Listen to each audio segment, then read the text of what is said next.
18th, 2008, a gunshot echoes through a quiet house in Pinellas Park, Florida. Jonathan James is dead at 24. The weapon was found by federal agents 2 weeks ago during a raid. They saw it. They photographed it. Now it's on the floor beside his body, and in his hand is a suicide note. "I have no faith in the justice system. I die free." He was 15 when he hacked the Pentagon, intercepted 3,000 classified emails, captured military passwords, downloaded NASA's International Space Station life support code. The youngest cybercriminal ever convicted in America. He served his time, stayed clean for 8 years, never touched a computer illegally again. So why did the Secret Service raid his home in 2008?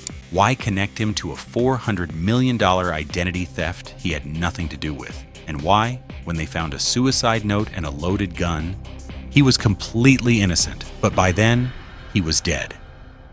Jonathan James was born in 1983 in South Florida, middle-class family. His father was a programmer. His mother stayed home with Jonathan and his younger brother. Nothing about his childhood indicated criminality, but from age 6, Jonathan was different. While other kids played outside, he sat at the family computer with unnatural focus. He wasn't playing games. He was studying the operating system itself. His father installed parental control software. Jonathan bypassed it in 3 hours. At 8 years old, he wiped Windows off the family PC and installed Linux without permission. When his parents took the computer away as punishment, Jonathan ran away from home, told them he wasn't coming back until they returned his computer. His parents gave it back within 2 days, because everyone understood this wasn't rebellion. This was obsession. By 13, Jonathan was teaching himself C programming and Unix system administration.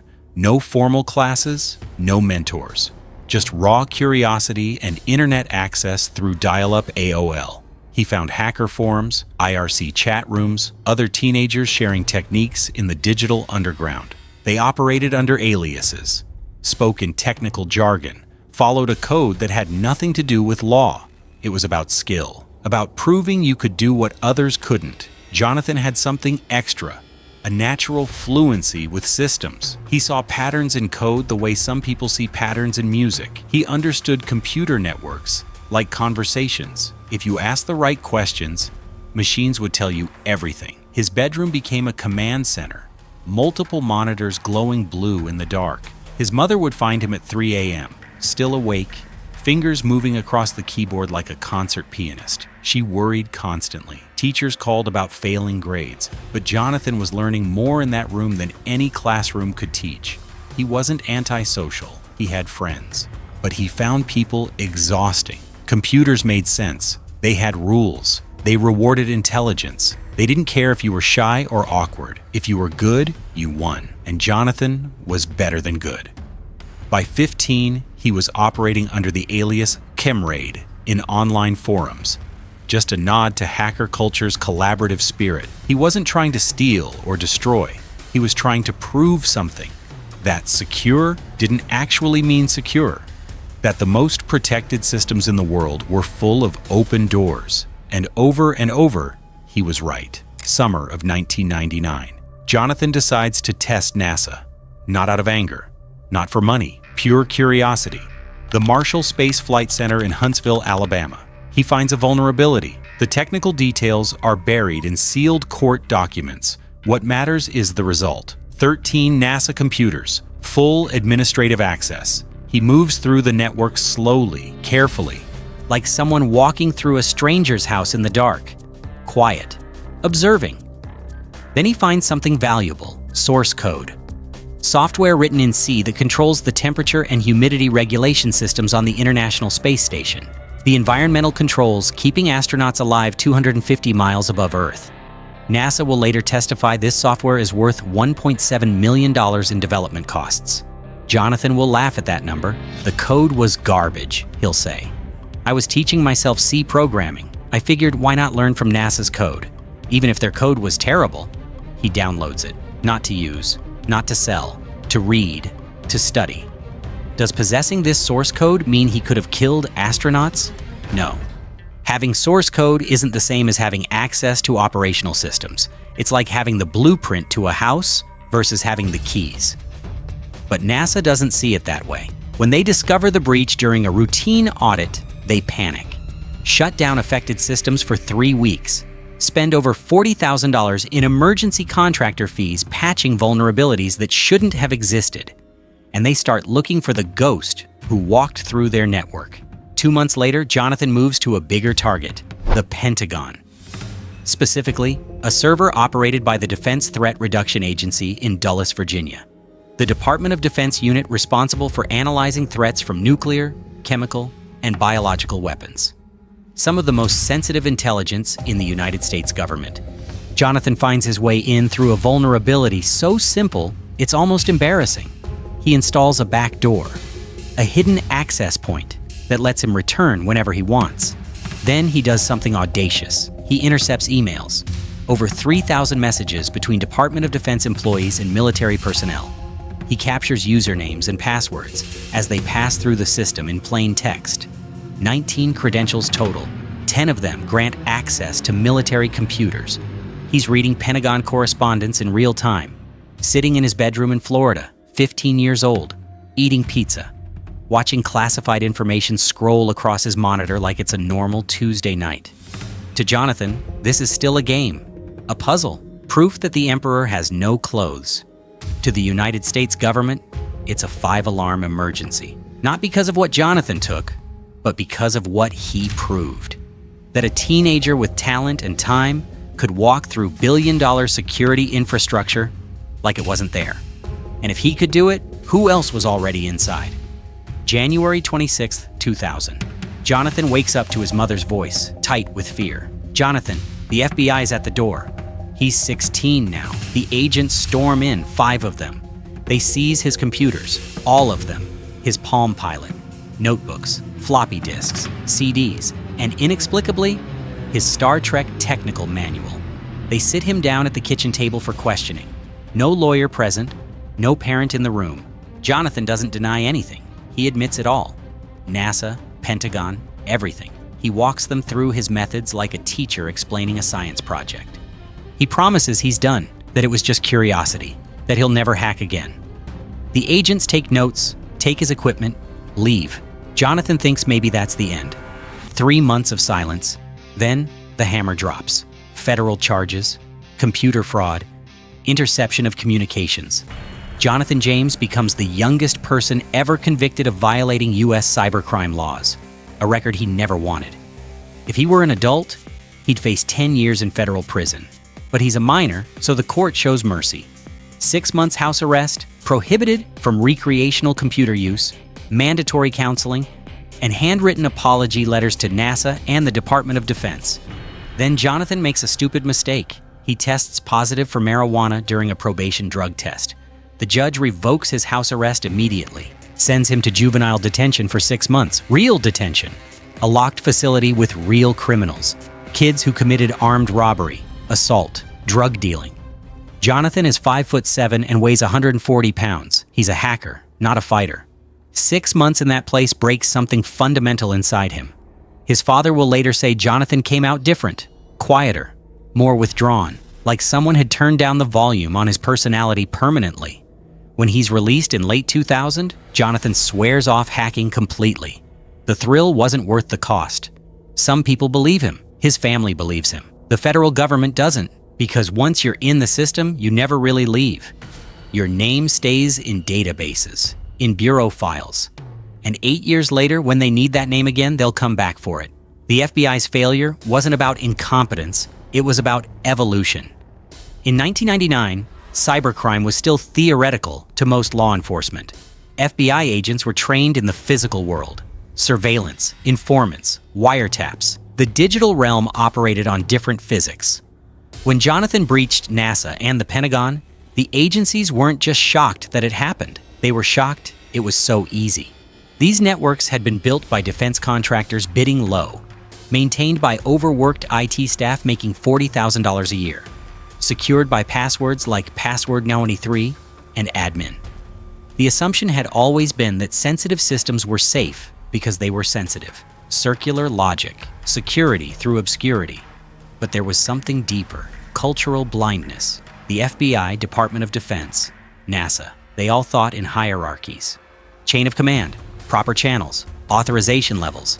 A 15-year-old in Florida didn't think that way. He saw a problem and solved it. No meetings, no approvals, just action. The institutions were playing chess with a 1975 rulebook. Jonathan was playing speed chess in his head, 3 moves ahead. There was also ego. Institutions hate admitting vulnerability, especially to children. So when Jonathan was caught, the response was brutal. Make an example. Show the world that talent doesn't matter, age doesn't matter. Cross us, and we'll destroy you. But that example making created unintended consequences.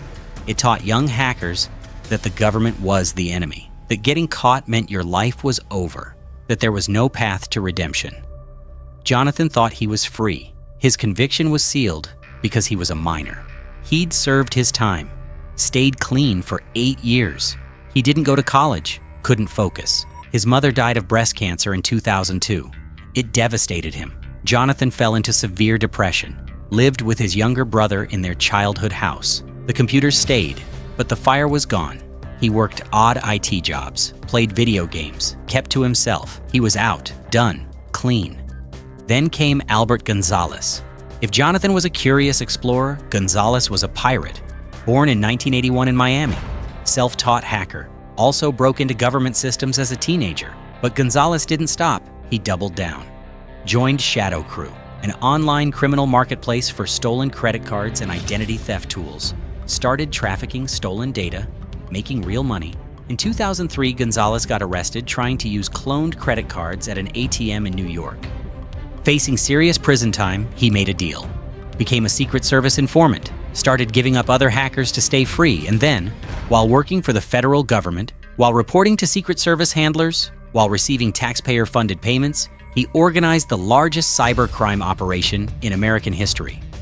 Gonzalez called the operation Get Rich or Die Trying. He recruited a crew.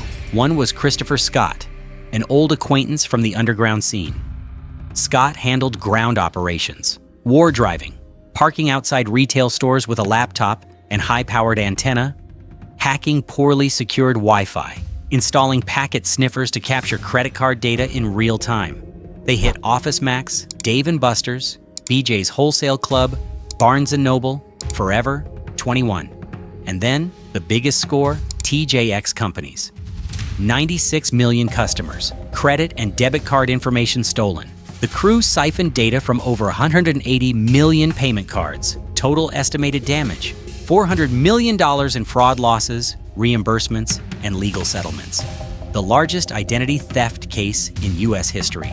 And the entire time, Albert Gonzalez was reporting to the Secret Service, giving them just enough information to look useful while orchestrating a criminal empire behind their backs. It took the federal government years to figure it out. When they finally did, they were furious, humiliated. A man they paid as an informant had made them look like fools. They needed arrests, convictions, headlines showing they had control. So they started rounding up everyone remotely connected to Gonzalez. And that's when Jonathan James's name surfaced again. May 2008, Pinellas Park, Florida. Jonathan is 24 years old. He's been clean for 8 years, no hacking, no crimes, just depression and isolation.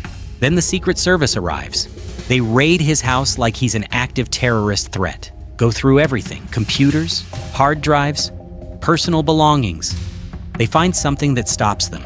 An old suicide note Jonathan wrote years earlier after his mother died. Handwritten, dated. They photograph it. They find a gun. A handgun he owned legally. They photograph that too. They bag neither item as evidence. They leave both in the house. Jonathan is shaken, terrified, confused. He hasn't done anything wrong. Why are they here? The subpoena gives him answers he didn't want. Albert Gonzalez, Christopher Scott, the TJX case. Jonathan's name appeared somewhere in the investigation. Maybe through Christopher Scott, an old forum contact from a decade ago. Maybe through ancient chat logs. Maybe through nothing, except that his name was in a database, and they needed more suspects. Jonathan reads everything about the case, recognizes Gonzalez's alias from online years ago, and then it clicks. Gonzalez worked for the Secret Service while committing crimes. Now he's cutting deals, pointing fingers at everyone he ever spoke to online, trying to reduce his sentence. Christopher Scott is already arrested, already cooperating, and through Scott's testimony, they're looking at Jonathan. Not because there's evidence, because his name came up, because he has a conviction record, because he's useful, a perfect scapegoat. The system needs a win. And Jonathan, sitting alone in that house, reading news articles about Gonzalez's arrest, understands with absolute clarity what's coming. He remembers something he read years ago, Agent Steele's Guide to Getting Busted, written by a hacker who went to federal prison. A survival manual for people caught in the system. The guide was brutally honest. Law enforcement lies. They manipulate. If they need a conviction, they'll get one. Truth is optional. Jonathan believes this completely, maybe because of his own experience at 16. Albert Gonzalez is a federal informant who committed crimes while on the government payroll. That's embarrassing. Career ending for the agents who ran him. The Secret Service needs someone else to take the heat. Someone with a record. Someone the public will recognize. Someone like Jonathan James, the kid who hacked the Pentagon at 15. Perfect narrative, perfect headline, perfect distraction. It doesn't matter that Jonathan is innocent. The system needs a win. And Jonathan knows, with the certainty of someone who's already been through the machinery once, that the system will get what it wants. 2 weeks after the raid, Jonathan writes letters, goodbyes to his family, passwords to his online accounts, instructions for his brother, and a final statement. Not a confession, an accusation. I have no faith in the justice system. Perhaps my actions today will send a stronger message to the public. Either way, I have lost control over this situation, and this is my only way to regain control. Sitting in jail for 5, 10, or 15 years for a crime I didn't commit destroys me. I die free. On May 18, 2008, Jonathan James walked into his bedroom, put a gun to his head, and pulled the trigger. He was 24 years old, clean for 8 years, innocent of the crime they were investigating. The federal agents who found the weapon and the suicide note 2 weeks earlier never came back. Never offered mental health resources. Never checked on him. They just left. And Jonathan, alone in that house, terrified of a system he knew would destroy him whether he was guilty or not, made the only choice he thought he had left. The legal system moved on without him. In March 2010, Albert Gonzalez was sentenced to 20 years in federal prison. Christopher Scott received 7 years. Stephen Watt got 2 years. During the investigation, prosecutors quietly confirmed something important. The reference to JJ in seized communications referred to Stephen Watt's online alias Jim Jones, not Jonathan James. Investigators found no evidence connecting Jonathan to the TJX breach. No communications with the crew, no shared tools, no financial transactions, no involvement whatsoever. He was innocent. Completely, provably innocent. He died for nothing. No arrest, no formal charges, no trial, just fear. The federal government never apologized, never acknowledged their role in his death. Jonathan James wasn't a criminal mastermind. He wasn't a terrorist. He was a teenager with an extraordinary gift and nobody to guide him. He looked at computer systems the way others looked at puzzles. When he found the doors unlocked, he walked through them. Not to steal, not to destroy, just to see. In the end, Jonathan chose the only exit he thought he had, not because he was guilty, but because he believed guilt wouldn't matter, that the machinery had already decided that truth was irrelevant against institutional power. He was probably right. Jonathan died free, as he wrote, but he died hunted, cornered, alone. The system that failed to protect its own networks at the Pentagon failed to protect a vulnerable young man 8 years later. And in that failure lives a truth nobody wants to acknowledge. Sometimes the most dangerous criminal isn't the one breaking into systems. It's the one operating them.